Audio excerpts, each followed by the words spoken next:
Hi. Hello guys, welcome back to my channel. If you are brand new here, my name is Nikki and this is my book nook.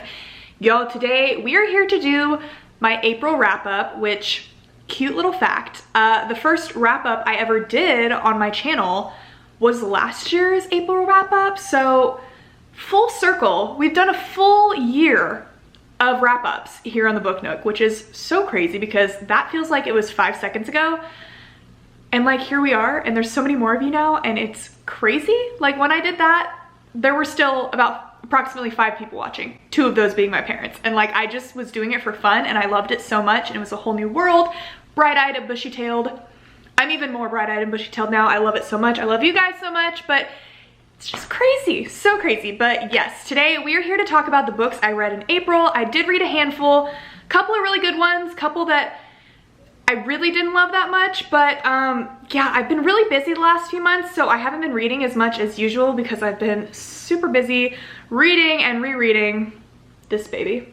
If you've missed out, this is my baby, my book. She is coming out May 25th, which it occurred to me like 5 minutes before filming this that there are people that could be having this book in their May wrap up. If you got it like right when it came out and like busted through it, that makes my head hurt. It makes me nauseous, but it's so exciting. My book, it's coming out May 25th. Anyways, I've been really preoccupied with just making sure that this is perfect. So I've been reading it a ton. So it's technically a part of my little wrap up here, but yeah. Other than this, let's get into all of the things that I read in April. So I think it is only right to start my April wrap up with the thing that defined and consumed my entire April, along with a lot of other people in the world. Bridgerton. I mean, I've been over this on my channel ad nauseum at this point. Season 1 of Bridgerton was a cute moment. Season 2 took me by the throat. It was all I was able to think about. The second I finished it, I'm like, I cannot wait until the next season of this. I just need to start reading the books. I would love to know going into the next season the story already. Like, I was ready to dive in fully. I just needed to know. I needed more. I physically needed it. If you have no idea what I'm talking about, Bridgerton is a show on Netflix, and it is based off of a book series by Julia Quinn. It is basically this like historic romance set in the Regency era of London, like the 19th century, and it follows this family called the Bridgerton family, and basically each of the 8 books in the series follows one of the Bridgerton children. There's 8 siblings, and it basically tells each of their love stories. So season 1 of Bridgerton was entirely based off of book 1 in the series, Daphne's story, The Duke and I, and then season 2 was based off of book 2, The Viscount Who Loved Me, which is Antony's story. I did reading vlogs for both of these. I am vlogging myself reading the entire series, so if that's something you're interested in watching, those are on my channel. These first 2, because the show has already followed both of these, the first 2 videos are pretty much just me like comparing the book to the show the entire time. I still give thoughts on the book, but you know, because I've already seen the show, I'm like going back and forth. But from here on out, I'm so excited to continue the series because I have been obsessed. I love these books. They were so easy to read. I don't know why I never thought like historical romance would be my thing, but Julia Quinn does it so well. This one was good, like 4 stars, but The Viscount Who Loved Me, I was obsessed with. 4.5 stars. So good. I'm so excited to continue. If you have watched the Bridgerton series and you really liked it, or even if you have not, I seriously so recommend trying out this series because I promise you, like, it's just such a good time. It's so good. And then I guess the next 2 books I want to talk about this month, I did a lot of driving. I did a couple of little road trips, so I listened to 2 audiobooks, both by Taylor Jenkins Reid, because at this point, I just know she's a solid author for me. Everything she writes is just incredible. She's such a good storyteller, and for some reason, specifically, her audiobooks are so good. Like, after listening to Daisy Jones and the Six, I'm like, okay, every time I have an Audible credit, every time I go on a road trip, I'm just gonna slowly work my way through all of Taylor Jenkins Reid's books. So I started out reading One True Loves. I am still thinking about this book because it was just such a mindfuck, for lack of a better word. Excuse my French. God, it was so good. Basically, this story followed a girl named Emma she grew up in this really small town. Her family owns a bookstore, and she just always wanted more. She never wanted to take over her family's bookstore. She wanted to travel, see the world. So she ends up falling in love with this boy named Jesse that she goes to high school with. He's like the captain of the swim team, and they are so similar. They both just want to get away from these expectations that their parents have. They both want to travel. Like, they're just so alike, and they're so perfect for each other. So they have this like whirlwind romance, travel the world, get married, just are so in love with one another. And then they basically both have careers that require them to travel a lot. Jesse's like a photographer or something like that for travel stuff, and he basically gets sent on an assignment one day that requires him to go on a helicopter to like Alaska, and basically Emma never hears from him again. The helicopter goes missing. Once they find it, it's just in pieces, and they're like, hey, there are clearly no survivors of this. Jesse is dead. So Emma ends up kind of moving on with her life. She ends up kind of going back to her small town that she wanted to escape so badly, just kind of trying to like grieve and get back to herself, but you know, starts to take over and work at her parents' bookstore again, and ends up kind of running into this guy from high school that she kind of knew, and they end up striking up a sort of romance. And now, present day, she is with him, currently engaged, currently very in love, and it turns out that Jesse is not dead. He has been found. He has been like stranded at sea for several years now, and he's ready to come home to Emma. And now here Emma is, currently engaged to someone else she's in love with. She's finally like, of course, always loved Jesse, but it's like she thought he died. It's not like she left him or he broke up with her, like she thought he died, but now he's back, and now she has these two men that she loves, and she doesn't know what to do. And it was just the craziest situation you could imagine, but it was really such a beautiful story, so many aspects of it. I felt like I related to Emma so much. It really is just about like love and life and what you want versus what you need, and how people kind of change over time, and how what you need changes, and learning to appreciate the small things. There was so much to this book, and it really just kept me thinking. I read it weeks ago and I'm still thinking about it, so totally I'm recommending this one to everyone. The other Taylor Jenkins Reid book was actually the last book I read this month. I finished it today. Malibu Rising. I don't like this book. I don't know how to explain it, because I really liked it, but it was just so like weird in a way, like the way it was set up and what it was about. Basically, it follows these four siblings of this super famous rock star named Mick Riva. If you have read The Seven Husbands of Evelyn Hugo, you probably recognize that name. He makes a small appearance within that book. You don't have to have read The Seven Husbands of Evelyn Hugo at all to have read this book, but it's kind of fun. It has a little connection there. But these are the children of Mick Rivas, and their dad is this rock star, one of the most famous people in the world. Has not been a part of their lives really, but the story kind of follows these four siblings. They each have their own things that they do. They're all surfers, like they're all into surfing, but like the oldest sister is a swimsuit model that's like super famous, and then the oldest brother is a professional surfer that's super famous as well. His brother is like a surfing photographer, so he like follows him around and takes his pictures, and like they're a dynamic duo. And then the younger sister like also surfs. They just have this whole thing. They are in Malibu. It's set in 1980, and so the whole story is like taking place over the course of one day, because the oldest sister Nina is iconic for having this party that she throws every year, and it's like the Riva party, and it's like if you know, you know, everybody's invited. If you know the address, you're allowed to go. It's just like a huge thing, and it's like a big deal if you get to go. So it's like the day of Nina's iconic party, and she is currently in a scandal because her husband just recently left her. Her husband was like this famous tennis star, and he just left her for some other famous tennis star, and so it's like all over the media. So Nina's like down in the dumps, but she's like, yes, I'm still having my party.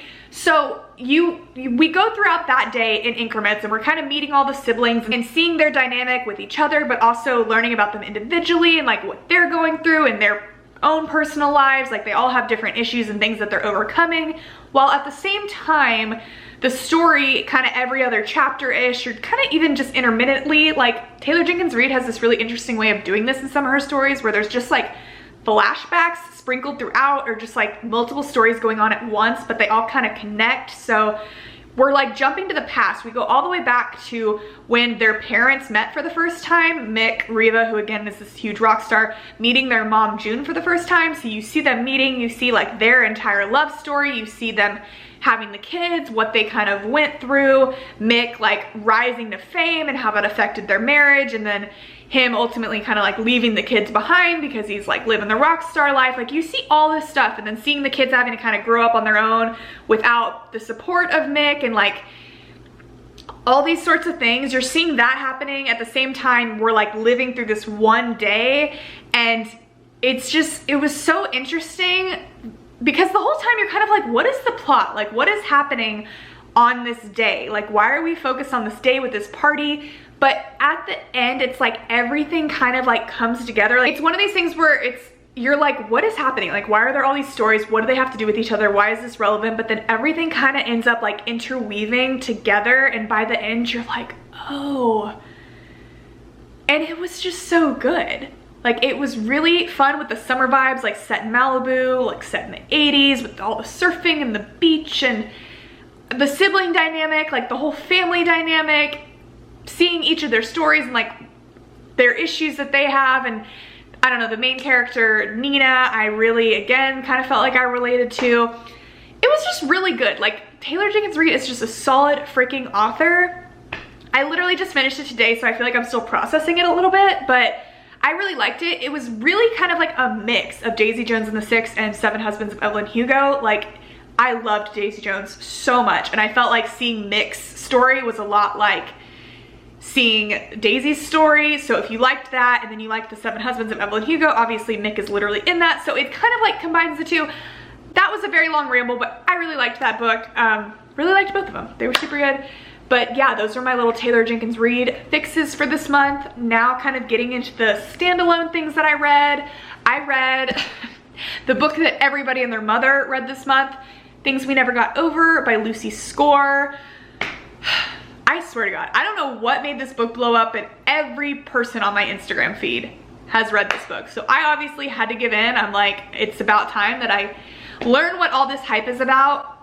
Basically, this book follows a girl named Naomi. We pretty much meet her the very minute her life gets turned upside down. She gets a call from her identical twin sister, Tina, who lives in this really small town called Knock 'Em Out. She basically calls up Naomi, lets her know she's in trouble, she needs her help. Naomi comes to rescue Tina. She goes to meet her at this cafe that Tina told her to meet her at. But once she gets into the cafe, she doesn't see Tina there. She is instead met with this very handsome, very grumpy man named Knox. And Knox thinks right away that Naomi is Tina, along with everyone else in the cafe, because obviously they are identical twin sisters, and they do not get off to a good start. They butt heads right away. In the time that this is happening, Tina is busy carjacking Naomi and stealing everything that she has. Her money, her purse, her wallet, all the things.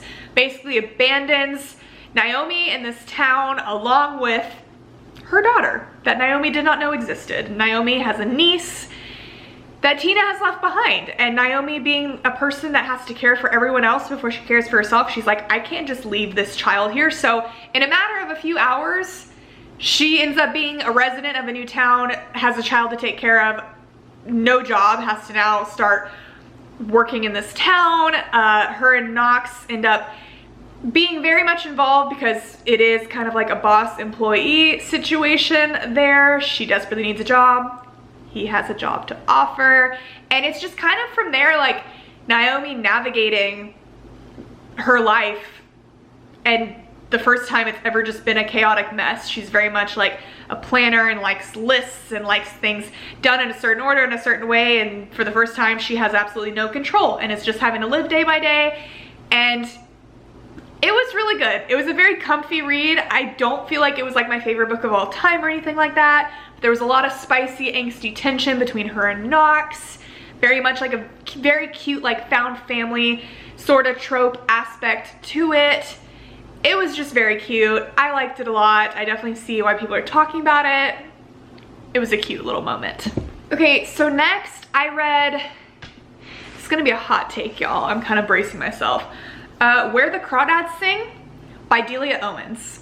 This book has been on my TBR for, I can't even tell you how long. I think I've owned this book for a full year. I feel like this book in a way is already like a classic amongst our generation. Like, I don't know what it is, but people love this book. Even people that are not book people, it seems like everybody has read it. It's in like every single store, like Target, Walmart, like it doesn't matter. If a place sells books, they have this book. So I knew I wanted to read it so that I could be involved, but for some reason I was never like excited to read it. I didn't even really know what it was about, but something about it just like wasn't drawing me in. But finally this month I'm like, okay, let's do it. Let's read this book. Let's dive in. And I'm gonna be honest, I started to try to read it, but then I ended up switching to audiobook because I was struggling a little bit getting into it. And usually if I go through that, but I really wanna read the book, I'm like, all right, I'm gonna listen to the audiobook like as I'm walking or while I'm driving, whatever. And audiobook was done very well. There was lots of like good voice acting and stuff, but still, maybe I should try to explain the story. Pretty much this book follows a girl named Kaya, and she lives in this marsh, and you pretty much get to see her kind of grow up. She's a part of this family, but kind of slowly, one by one, every member of her family kind of ends up like leaving her behind. So from a super young age, she's left to fend for herself, like literally has to like dig mussels up in the marsh and go and sell them to get like a few nickels and dimes so that she can go down to the grocery store and like buy grits and like cook for herself. Like literally at the age of like 7 or 8, she's like on her own fully. And she ends up becoming this kind of like legend amongst the town as like she's like the marsh girl. And she doesn't go to school. They try to drag her to school, but like she gets made fun of, and literally after one day she's like, I'm not going anymore. And she just like learns to be fully self-sufficient within the marsh. So we're kind of seeing that story going on. Like we're seeing Kaya grow up as we're reading the book at the same time that we're seeing present day that a murder has just occurred in this small town. This very popular golden boy that was like the star of the football team in high school. Like everybody knows who this kid is. He is found dead, like just outside the marsh. And you're seeing like this murder investigation go on throughout, and you're kind of seeing that going on. And for some reason, the only suspect that the town and the sheriff can seem to come up with is Kaya because of like because she's in the marsh and she's just known as this like mythical sort of figure, the marsh girl, and he died out in the marsh. And there's lots to it and lots of things like connecting Kaya to this murder and like why they think she might have done it. But obviously Kaya has like gone through a lot of issues in this town of like people just judging her without really knowing her, just assuming that she's like trash or whatever, but really she's never had any control over this. She's just was fully left behind by her family. Like she's just living her life. I don't know. So pretty much you're seeing the murder investigation go on. You're seeing like Kaya being like tried for this murder, and then at the same time you're like flashing back to the past and you're seeing Kaya like very slowly grow up and like just all the things she goes through until the two kind of timelines connect. I just thought this book was really boring. Like I don't have anything else to say besides that. I guess the ending is kind of like a bit of a twist. It's not the twist that I thought it was gonna be. Like to me it was obvious there was a twist. What ended up happening was not what I thought was gonna happen, but it also wasn't that like alarming to me. But I literally felt like 85% of this book was just like absolute fluff. Like I'm like, what is the point of this? Like it was just so boring to me. It was so boring, and I know it's such a hot take because people adore this book, but it was not my thing. I don't know. I will say this is very scandalous for me to say. It's becoming a movie, which is a very big deal. Reese Witherspoon executive produced this movie because it was in Reese's book club, and Daisy Edgar Jones is playing Kaya. And I genuinely think that this story will make a way better movie than it did a book. And I know that's crazy coming from me, but it's just, I think that because the movie is gonna be shorter, it's gonna like only hit the high points. I think it'll be really good with like the flashbacks. Like I just think it will play out better and be a lot more interesting and a lot easier to follow and stay engaged in as a movie. And I think that Daisy Edgar Jones is the perfect person to play Kaya. So I'm very excited to see it. Taylor Swift is also involved in the movie. She like wrote a song for it. So I think that's gonna be great. I'm totally gonna go see it. But for me, the book was just not my thing. And it's just, I don't get it. But you know, that's just me. To each their own.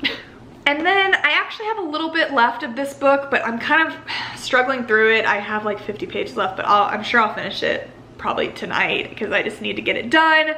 Falling Away by Penelope Douglas. This is the 3rd book in the Fall Away series. I've been working my way through this series because I want to read Penelope's newest book, Falls Boys. I just am not loving it. I don't know, I've kind of mentioned this, I feel like in my last reading wrap up or maybe just in my reviews of this series. Something about this series, and it was old, it was written like back like nearly 10 years ago. Bully is the 1st book, Rivals is the 2nd book. I really liked Bully, even though there wasn't anything super special about it. I thought it was well done, I thought it was interesting. I think like especially for the time it was written, I liked it.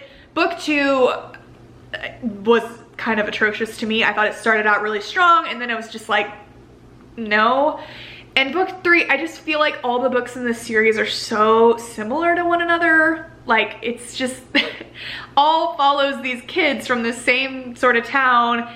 And it's like they all just have like the worst parents ever that just like traumatize the hell out of them. And they all just have like deep-rooted issues. And I feel like I'm kind of reading the same story like over and over. So I don't know. I need to finish this. I really liked it in the beginning, but I don't know what it is. I don't know if I just like tried to read the series too fast and it's just, I need to space it out more, but I'm not currently obsessed with it. I don't even really know or care to explain what this one's about. Like, it just continues to follow like a guy and a girl in this friend group. They've had lots of angst and tension between them throughout high school. The guy always was into the girl always kind of had a boyfriend.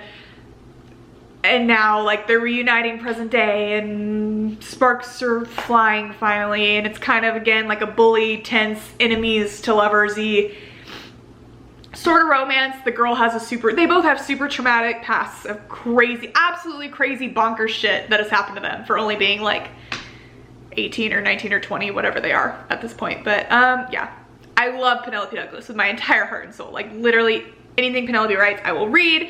It's just, I'm just not obsessed with this series. But it was Penelope's first series, so that's a good sign, because only better from there. But yeah. And then the last book I read this month, which I'm actually, I'm only like a little over halfway through with it, but I'm probably stopping because it's just, to be honest, it's kind of awful. That's rude. I shouldn't say that. I'm reading Pucked by Helena Hunting. I was really dying for a hockey romance. Like, I haven't read the Briar U series yet. I want to get into it. I read Off Campus, but Briar U, I don't know why. It's like I want to read it, but I'm also like afraid to start reading it. Maybe it's like the commitment. I don't know. It's like I've been saving it for a rainy day, but I wanted a hockey romance, and I had seen the Pucked series for a while now, and it's on Kindle Unlimited, so I'm like, let me just try to read Pucked. It's like so bad, guys. Like, I'm really sorry. I don't want to like just be slanderous on this video, but it follows this girl, and her brother is a NHL player, and he just recently got transferred to Chicago. Not transferred, traded, whatever, to Chicago where her family lives.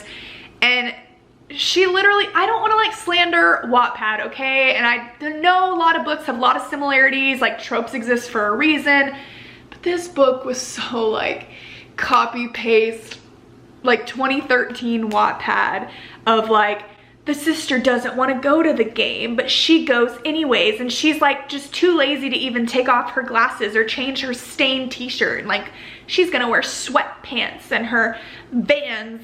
I don't even know if it was Vans. I wear Vans every day of my life, not slandering the Vans. I said the word slander a lot in the last few minutes, but yeah, she's just not like most girls, right? She literally goes and sits on the front row like against the glass of the hockey game in her sweatpants, and she brings a book with her because she's in a book club and she's not interested in the hockey game. But still, for some reason, the captain of the hockey team that her brother is on finds her intriguing. So like after the game, when they all go to a bar together, he's just like all over her, and it's scandalous because her brother doesn't want them together, but he's the captain of the team, so the brother can't tell him what to do. I don't know. It's just been outrageous. Like, I've read half of it, and maybe it gets better. If you guys have read this series, like, I don't know, let me know, but I seriously don't think I could spend any more time on it because I've been struggling through it. The initial beginning, there was like a spicy scene at the very beginning because it's like the whole thing is they have like a one-night stand and she's like, hey, we're done with that. But like he's not willing to give up.